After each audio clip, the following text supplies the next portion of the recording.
Welcome to another episode of Mental Health Mondays, where we talk to guests who are either professionals in the mental health space, advocates of mental health, or those that live with or experience a mental health challenge. And just as a reminder, if you are watching this on YouTube, please make sure you mash down that button to subscribe so that you don't miss any other episodes.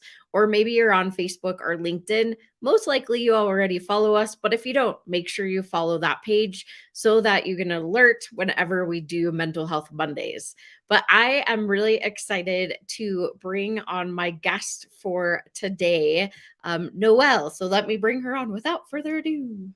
Hi, Noelle. Thank you so much for joining me. Thanks, Kelly. This is going to be amazing. Thanks for having me. Yeah, absolutely. So tell the audience a little bit about yourself. Yeah, so I am a wife of 30 years, mother of 2 adult children, and a couple grandkids that have just moved in. So love seeing their beautiful smiles every day. I was a missionary wife for 10 years and a pastor's wife for 10 years. Worked in the church ministry for women and youth, helping ladies of all ages grow into the person that they're meant to be, and doing lots of training over the years in different aspects to help with leadership and relationships. And my focus now is helping women discover their identity outside of motherhood so they can thrive in who they are and just be the person God made them to be for the years to come. Oh, that's amazing. I mean, I know, especially being a mom, right? Like sometimes that just becomes our label or what we are. It's I'm Ryland's mom. I don't even have a name anymore. So Right? yeah, that can be challenging in itself. Yeah, we tend to make mom who we are, and we don't focus on who we are meant to be. So if we do like the mind map kind of brainstorming exercise and we put who we are in the center circle and all of the activities and things we do as pieces of that, as roles, we can get a better picture. But then we look at that, who are we? And that's where I help focus and help women discover what their values are, what are their purpose, what does their passion really want to be, so they can focus more on multiple areas, multiple roles instead of just mom.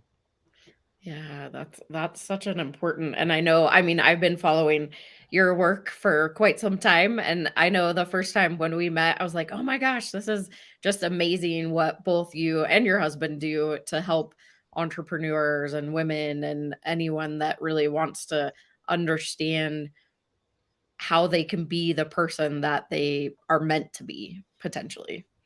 Yeah, because we're all here for a purpose, right?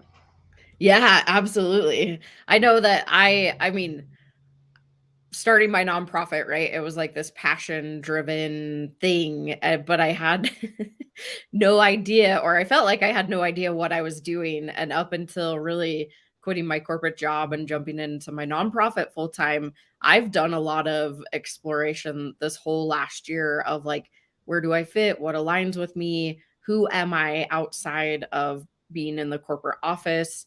And then also with my son and everything else that we do with our family, like, who am I? So I think it's a question that we ask ourselves, especially as moms. Yeah, I mean, I was pastor's wife, missionary wife. Then I turned into Nikel's mom, Russell's mom. I am just now figuring out who Noelle is after 50 years on this earth, and there's a lot of, what do I want to do when I grow up? I mean, that's the phrase that I use multiple times in my search, and even 9 years in government here in Colorado, I was the expert on this, or I was the supervisor for this. I was not anything that I wanted to do.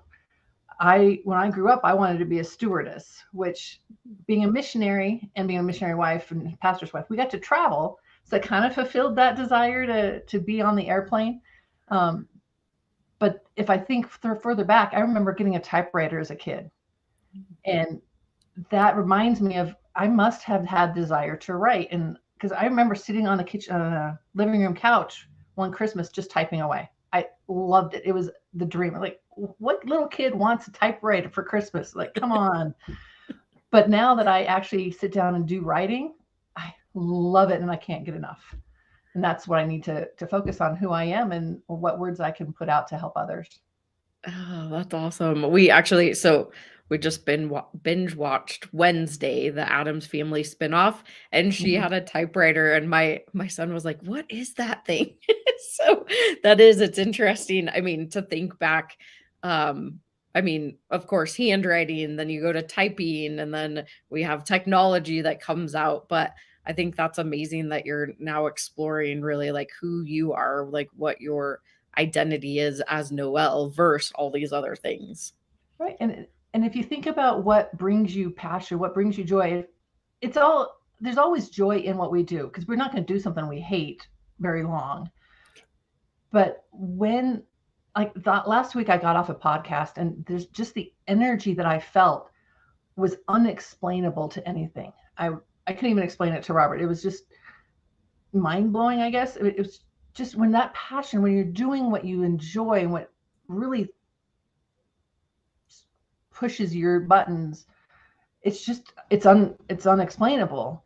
And that's where we need to help other ladies get to be. Yeah. I don't think I ever really truly understood that until I went to this 3-day event in 2018. And that was kind of my first experience, really eye-opening experience of, oh wow, like there's a whole nother world out here and you can actually do what makes you fulfilled or what lights you up. And that's what I call it, is like find those things that light you up. Because if you're not in body and mind, if you're not getting that sensation of, oh, this is something that I love, that I'm passionate about, that I want to do for the rest of my life, that purpose, right? Then for me, and I know that you have a experience, it's like, why am I here or why am I living, right? Right. And I mean, I'll go into that. I mean, 2 years ago, I lived day to day just like the rest of the world. I woke up and just did the things. I never thought about, oh, I have breath in my lungs today. Oh, I'm awake today. In August of 21, 2 hours into my workday, I got a pain in my neck that felt like just like a stick pin went in, and then in between in my chest. Small itty bitty pains, but they didn't go away. And my husband was on his way out the door. So there were many things that happened that made it a miraculous event in our situation. But we ended up calling 911, ended up in the ER with open heart surgery on a healthy body, no pre-existing conditions, under doctor's care for nothing. And genetic testings later on revealed nothing was genetically wrong.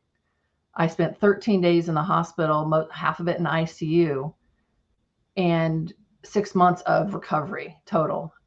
My aorta had dissected, which means it's a garden hose sized tube in your body with 3 layers, and the layers had separated. So the blood's flowing on the outside of the layers instead of the middle where it's supposed to, which can lead to aneurysms and other things that are, I think the mortality rate for this is about 40%. And if you watch the World Cup, there was a reporter who died of an aortic aneurysm, which is very similar, as part of the same issue. And if it's not found, if it's not discovered, that aorta is vital enough, it will take your life. So my life story, when I write the book about it, is going to be, I could have taken a nap. Because if you feel these pains and you don't do something about it, you don't acknowledge it, don't get the scans right, you're going to die. So we talk about, if I had just laid down to take a nap and it'll get better, I probably wouldn't have woke up. Wow. Yeah, I knew. I mean, of course, I follow you guys, and I know that I had heard about the experience that, I mean, it was close to potentially dying, right? But I didn't know all the details behind it, and that is something to have a conversation about too. Is there are so many, and I feel like I had a guest at one point in time. We were having a conversation about like if you can feel your like if you feel like you can feel your skull, then you potentially might have aneurysm. Like there's so many different other signs too Yeah. that you have to be aware of, or symptoms that you need to be aware of. And that's important to talk about too, is if you're having just even the small pains or don't feel normal, I guess is the way to explain it, then you need to go get checked out. And that's just incredible that you were able to acknowledge and realize like something's not right. I mean, Yeah, you call Robert could 911. Yeah, Robert could tell if something wasn't right. And what happened really was that my blood flow to my left leg had gotten adjusted, because when the blood's going in the wrong place, it just figures out where it needs to go. We discovered this through multiple situations that happened. But so I lost feeling. I didn't lose feeling. I lost capability of moving my legs. And so when he tried walking me to the car, I was unable to follow him and to walk next to him. And I ended up on the floor just tossing and turning on both sides because it was uncomfortable, and it felt like almost like a nerve issue to me at the time. But what happened is when they did a second surgery, I ended up with a 32 centimeter stent in my back. So it's the garden hose size stent, but 32 centimeters. So it's a lot bigger than most stents you hear for heart attacks and stuff. And when I woke up from that procedure, my left leg was unable to move. It felt like it was a 200-pound weight on my leg. And they pushed my blood pressure up to like 180, 200 to try and push the blood flow back to where it's supposed to be. And I slowly started regaining ability to move, which kind of put the pieces together. Is that's what was originally the problem, is the blood flow through my left leg was altered. So I wasn't able to walk. So then when it was fixed, it was a flash edema to my lungs and pushed the blood back to my legs. And then finally, and I woke up from that 100% different. My first week in the hospital was very much incoherent and drugged up and just not comfortable. My blood pressure was way high and they could not get it under control. They'd give me meds every time they checked it. Waking up from the second procedure fixed the rest of the aorta, majority of it. And I woke up, okay, what do I need to eat? How much do I need to walk? Let's go. And Robert could tell my coherency and ability to talk and communicate was more normal. And I was ready. I was only in the hospital like 2 days after that. Wow. That's, I mean, one, just having to go through all of the surgeries and everything else. And I mean, it probably helped with the oxygen flow to your brain so that it's functioning properly, Right? and to The your whole whole thing. entire body. Yeah. Wow. That's just incredible. And having to go through that is really, really challenging, or can be. Absolutely. Yeah. And it's watching out for something that's off. There's not a whole lot of symptoms I can tell you this is what causes it, because if you think about a piece of paper, when you tear a piece of paper, it's never going to tear the same way twice, right? And that's an aorta, in my understanding. It's not going to dissect or aneurysm in the same way to multiple people. So you just have to be aware of how your body acts and what might not be right today. Wow. It's like And so do you still have that stint in? uh-huh. If you Oh, take wow. an X-ray, it looks like I have paper clips up and down my spine. Oh my gosh. It's actually, I have to get I'm authorized to get a CT scan every year for the rest of my life to watch my Wow. aorta and anything else that might get shown up in the scan. But my kids cannot tell their doctors, I need to watch out for this or this or this. There's no specific signs and no tests that they can run to be aware of something that might happen. Wow. So it's really, I mean, really just knowing, so what I talk about in some of my classes, like you have your baseline Mhm. of what your normal is. And so you want to look for those extremes, either highs or lows. And of course, I talk about mental health challenges, but I think it goes the same with physical health, is that we have this baseline of, do I feel okay or normal today? And then if there's anything that's even slightly off, you need to address it, because you never ever know, especially with your aorta. Right? Yeah. Um, but I wanted you to also tell that story too, because I think it showcases that purpose is really important. Right. And understanding that you being a mom, being a wife, being a woman, being a man also, going to work on a daily basis or doing whatever it might be that you feel like is the thing that you have to do, it doesn't have to define you. And I think that life changing events obviously transition us to being more aware or wanting to explore what our purpose is than just going about day to day. And so, if you don't have, of course, if you don't have a life event, you can still have this come up, right? It's after maybe your kids are out of the house, or maybe they're growing up and they don't need your help as much. It's thinking about, well, who am I? What do I want to do in my life? And how can I get there? And I think that's where your experience comes in, especially with women. And how would, I mean, I feel like we wake up one day and we're like, I don't know what I'm even doing in my life. Like, what is the purpose of me being here? What am I doing? What am I experiencing? And so, in those cases, what would you say to women or men too? Yeah, I mean, it's valuable to take a look at your life and figure out, what am I doing, and do I enjoy what I'm doing? Am I in the right place? Because you can go through the motions for a long time, but it's not necessarily going to fulfill you and make you enjoy and passionate about life. We are all here for a purpose. One thing that happened because of my near-death experience is my husband always says, there's something left to do. We're here for a reason. We're not going to take advantage. We need to take advantage of every moment we have. We don't know how long we've got. We've seen several people in the mid-50s pass away in the last few years in the news. That's our age. We're not old. I mean, this aortic dissection happened to me at 48. That's not old. It's not okay. We need to take care of who we are, and as you said, look at that baseline and figure out where we're at. I work with women, and the first things we do is look at, what are your values and what are you passionate about? And then we talk about boundaries and protecting those values. If your values are mental health and taking care of people, and somebody comes in and says, let's do a podcast on, business technology, no, it doesn't fit. It's easy to say no to things that don't fit your values. But if you don't know what your values are and what you're focused on, you can take every opportunity that comes, and you're going to just get steered away from your purpose, and you're not going to find that enjoyment. We need to take care of ourselves so that we can take care of others.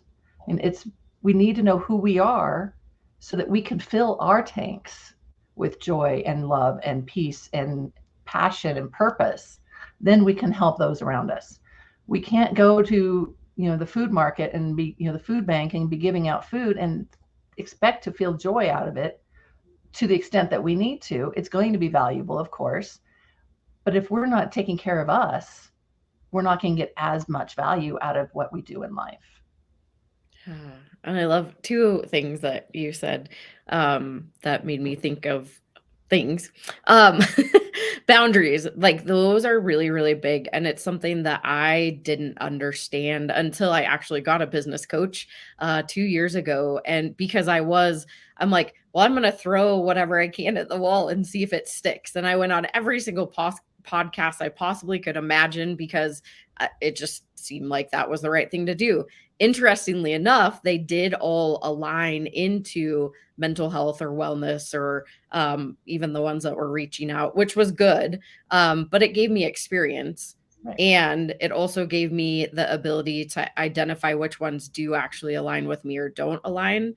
And the boundary part is something that I didn't understand, because I was so conditioned in a corporate environment to be reactive versus proactive, and really just focusing on emails and getting the daily things done versus really identifying what was within or in alignment with what I was trying to accomplish. So yeah, I think boundaries are huge, even around daily tasks of, well, today, like Mondays are my content day, right? And then you have your Tuesday, Wednesday, Thursday, Friday. You can create whatever you want for those days, which I think is important. Also non-negotiables, which is something that I never knew was a thing. And she's like, no, you have to have your non-negotiables, especially as an entrepreneur, because you're going to be working all the time. And I'm like, yeah, that makes sense. So figuring out those boundaries. And then the other thing that you said was taking care of yourself. And this is something that has been huge lately. Really like putting that oxygen mask on first, right? You talked about traveling, going onto a plane, and we have to put our oxygen masks on first to be able to help somebody else. It's the same way in life.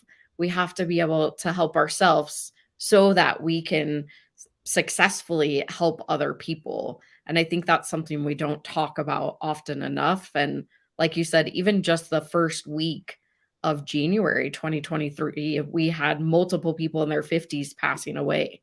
And we, I mean, my husband was like, he's like, it's a bad day for being in your 50s, right? And I was like, I mean, joking about it, but like, it's true. It's not old by any means. But if we're not taking care of ourselves, then there is that chance or possibility. Right. And you take care of yourself in the way that works for you. I am not an exercise person. I am not a person that likes to eat healthy. But my body's survived 50 years. But you've got to take care of who you are mentally as much as physically, because you cannot take care of anybody else. If there, I know that there are moms that think that they need to put the oxygen mask on their kids first, because that makes sense. I need to take care of my child. But if you're out of breath and there isn't any more, how can you take care of your kids? And we don't acknowledge that, and we don't translate that into life. But it's so true. If we cannot function, if our mental health is damaged enough from busyness and life and just all the things that we take on, we can't take care of our family, and we're not going to be any good to them. We want to raise healthy kids, physically, emotionally, spiritually, mentally, all of it. We don't want just some of it. We really want healthy kids all around. And if we're not healthy, we can't translate that to them. Yeah. Yeah. And it can be, I mean, I'm not any parents, whether it's mom or dad or whomever it might be, right? I think that that challenge exists for most all of us because we're so conditioned, especially like with babies, right? They need us, they constantly need us, and we have to meet or support their needs. But then as they get older, we kind of are conditioned to do that. And so, how do you start releasing or, reframing the situation so that you can also start taking care of yourself? And I think that is really, really huge. And so I love that you work with women specifically to help identify these things and move them through who they are as a person instead of as mom or whomever else they might identify with. So that is, I just think that's really amazing. And if we know who we are, we can be better at what we're doing. And as the kids grow up, I mean, moms who send their kids off to kindergarten struggle because they're taking it's a transition. You've got the kid full time, and then all of a sudden you've got free time. And I learned to cherish that free time. What can I do? Who can I be? What can I clean the house, or work on studies, or I went to school, or get a part-time job, or go serve at the school or whatever while they're there, because you have this time that you've got back, really. And then when the kids turn into teenagers and they start doing things on their own, they don't need us as much in the same way. They still need us, but they don't need us helicoptering over them. They need our influence, they need our love, and they need our support, which looks different. And as they become adults, they are, those teen years and adults, they're figuring out who they are, and they are trying to figure out life, and they need you to support them and guide them when they're open to that support. They're also going to be looking elsewhere, and they don't need you 100% because, mom and dads aren't quite cool enough to give that. So you've got to have that relationship with them so that they're looking for that support in the right places. Yeah. Yeah, it's definitely, I mean, we have a 19 and a 7-year-old. So we have almost the two different extremes. And it is interesting just based off of the needs of both of them.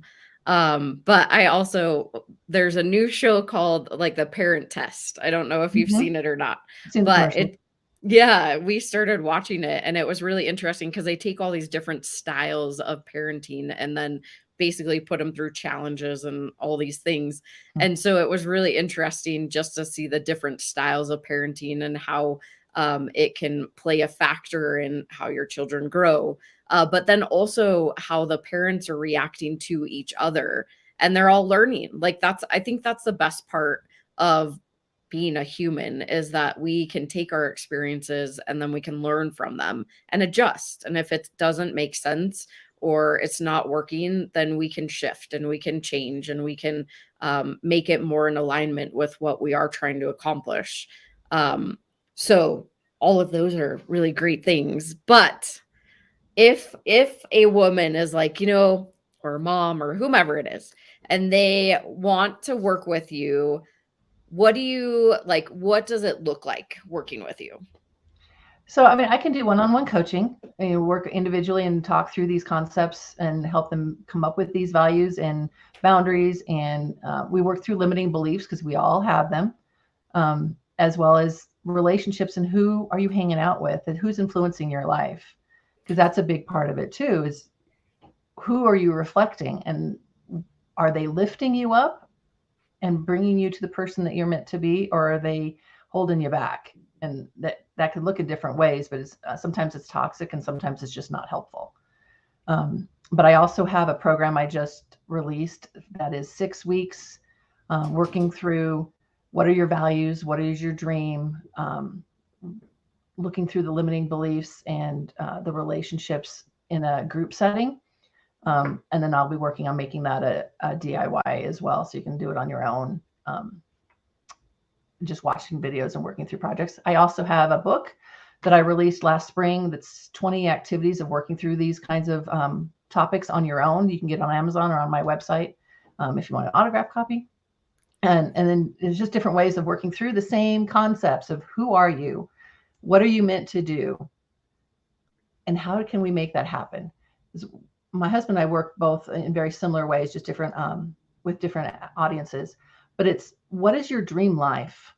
What is it that you really want to be doing? What brings you that passion that just overflows so much that you want to do it all day long? You would do it for free and make it happen now. What is it? What would it take to live your life today doing that? Entrepreneur, your business or whatever, and you build your business and your life around that passion so that you can enjoy the life that you want to live today and not put that dream life off. If you want to go travel the world, what does that look like today? How can you make that happen in 2023? And that's so, I mean, so anybody watching, I did have Robert on, I think last month, whenever, but so, and him and I had talked a lot about like men and men's mental health and really like the entrepreneur, and what that means really centered around mental health in general. So if you didn't get a chance and you're watching this and you want to, watch Robert, you can watch him too. But yeah, I think what I love about the collaboration that you guys do is like you are focused more on women and then he focuses I think on men or business owners in general, but the partnership I think is really really important, and being able to identify, is this what you really want to do? What is your exact purpose in life? And now is the best time to start. Don't put it off because you think that it's not feasible or it's not logistic. Like, what if you have a life event that happens, right? Like, we have to take advantage of the time that we have. And I know I know that very well of like, am I spinning my wheels over here in this corporate job or am I going to jump in full time and like see if it works? And if it doesn't, maybe then you pivot and you change. But being able to work with somebody who knows how to guide you through the process instead of having to spin your wheels like I felt like I did for so many years is really, really important. So finding that purpose now versus waiting, and not saying like neither of us are saying quit your job, whatever you're doing. Let's Right. do it on the side, right? Like there's ways to find it outside of just eliminating what you're doing currently, and then maybe you move towards it. So Yeah, you don't throw away what you have. You've got to build alongside to find that. And if you don't have time today to build your dream, are you really going to have time tomorrow? yes. I mean, it's take advantage. You need to be intentional about what you do and how you do things. And if you're not intentionally building your life the way you want it, you're going to get what the universe gives you. Yes. Yeah. I love the Tony Robbins' life happening for you or to you. And Mhm. if you think about it in that way, um, it makes a lot of sense. It's like, am I waiting for things to come to me and allowing it to happen to me? Or am I creating my experience and allowing life to happen for me? And I think that's important for people to think about. You're in charge of Um, your life. You've got to make those choices. yeah, Sometimes they're not absolutely. easy, but No, yeah, definitely. It can be really challenging. We're not saying this is easy by any means, but having somebody on your side to support you and guide you, and like you said, is are people lifting you up? And that makes a huge difference. At yeah. least it has in my life. And I always heard um the saying like it who you surround yourself matters. And I didn't really like as I was growing up, it didn't click in my brain. But Right. now that I'm in the space that I'm in and finding that tribe that really truly supports me and that does lift me up, no matter what's happening, has been absolutely life changing for me and my business. And it's all about like um, they say the 6 people that you surround yourself with are really, really important. And are they challenging you or are they bringing you down? So something to think about. Yeah, look at, and if you who do you spend your time with? If you mapped out your week, who are the top 5 people that you hang around with, and what influence do they have? Yeah, so important. So any tips, tricks, any other things that you want to share? I mean, I'll go back to your boundaries. I was a principal in an international school back in early 2000s, and I would just say yes to whatever needed done. That was the kind of person I am, like many of us, I think.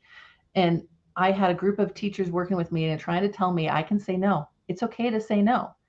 And it's hard for us to think that, yeah, I can say no. But then I had a speaker that year that talked to us about saying yes to priorities. If you know what your priorities are, if you know what your values are, you can say yes to the kids. I can say yes to my child instead of saying no to the activity that comes to mind. It's what are you saying yes to that matters, and your boundaries that you put in place because you know what your purpose is. It's not necessarily that you're saying no to somebody and you don't want them to feel bad. They'll get over it. They got other people they can deal with. Focus on you and your priorities and your values and saying yes to those. And then saying no is easier. Yeah.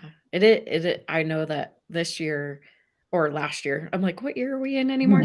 Um, in the summer of 2022, I released a lot of things that were not serving me and my purpose because I was saying yes to so many things because I was like, oh yeah, I'll just pile this on or pile that on or pile that on.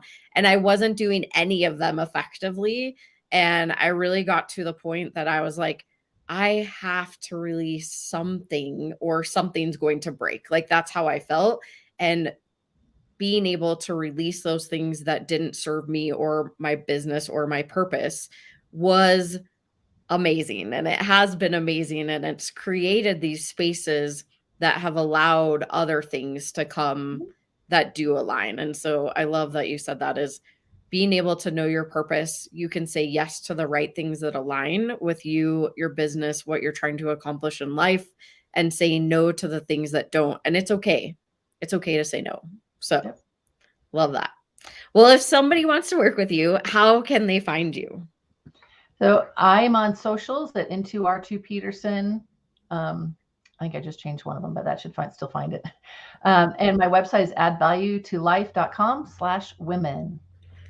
Awesome. And it's down there too. So if you are a woman or somebody, anybody, a human, she's not going to turn you away just because, but if you would like to work with Noelle, you can go to her website down here, and keep in mind that having a guide or a mentor or somebody that can help you along this journey is going to be easier and probably less stressful than trying to just spin your wheels and figure it out yourself. So why not have a We didn't get this. conversation? Yeah, we didn't get this far in life alone. Yes, exactly. Well, thank you so much, Noelle. I really, really appreciate you being on today and being my guest. Thank you, Kelly. All right, y'all.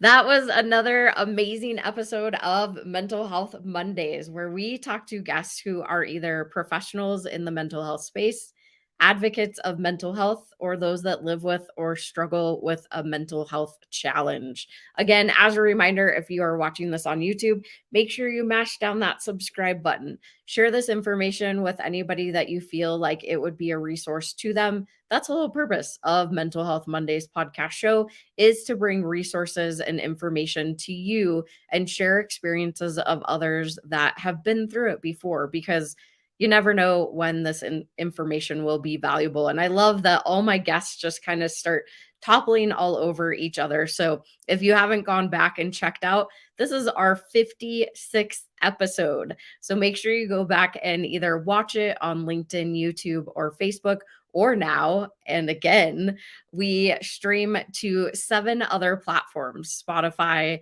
Anchor FM, iHeartRadio, Google Podcasts, Apple Podcasts, Amazon Music, and Audible. I'm like, I got them all. Yes.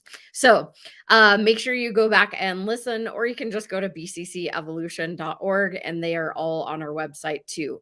And as a reminder, BCC Evolution is a 501c3 nonprofit, and bringing all of the education and the support to you, we need your help. Our Climb for Your Mind is still going on. And I know I've talked about this every single time, but I do it on purpose, right?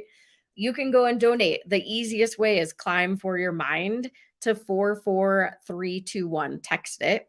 And what that goes to is mental health and suicide prevention education, but it also goes to supporting myself and Philip, because we're climbing a mountain this year in August in Utah. We're going to go up the mountain 13 times, which equals 30 miles, y'all. Like, I keep saying this, I need to get in shape and go start climbing so that I don't die, because that would be really bad.